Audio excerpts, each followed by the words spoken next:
Grabe talaga. Merit nakipagsabayan talaga sa sikat ng dalawang kasamang Kalingap Angel na si Carla at Joy. So bago natin pagpatuloy ang ating pag-support today's video, kung bago ka pa lang sa aking channel, please subscribe, like, and pakit na rin po natin guys ang notification bell upang ma-update po tayo tuwing ako pinag-upload patungkol sa Team Kalingap. And please support po natin ang buong Team Kalingap, lalong-lalo na po kila Kalingap para at Kuya Bal.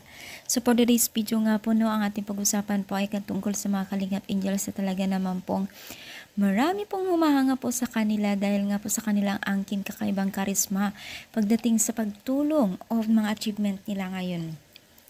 So itong si Mary talaga na kahit wala na sa Team Kalingap ay talagang kita po natin yung pagpupursige niya at talagang sumasabay salaga sa Team Kalingap ang kanyang tatamo o natatanggap na blessing, which is talagang wala na talaga tayong masabi, speechless na sinasabi nila, no, dahil nga po sa kanilang kakaibang karisma, no. So syempre, unang-una ay natulungan po ng Team Kalingap itong tatlo na ito at sila yung susi sa pag-unlad. Yes, mga Mima, syempre, tuwang-tuwa naman dito ang mga Team Kalingap dahil nga po sa malaki din po na ambag po nila sa kanila at napakalaki na po ang pagbabago ng pamumuhay nila, which is napakaganda ito at tuwang-tuwa ako dito, tuwang-tuwa tayo dito dahil nga po sa kanilang pagpupursige sa buhay, lalo-lalo na din po kay Merit, Joy at Carla, no.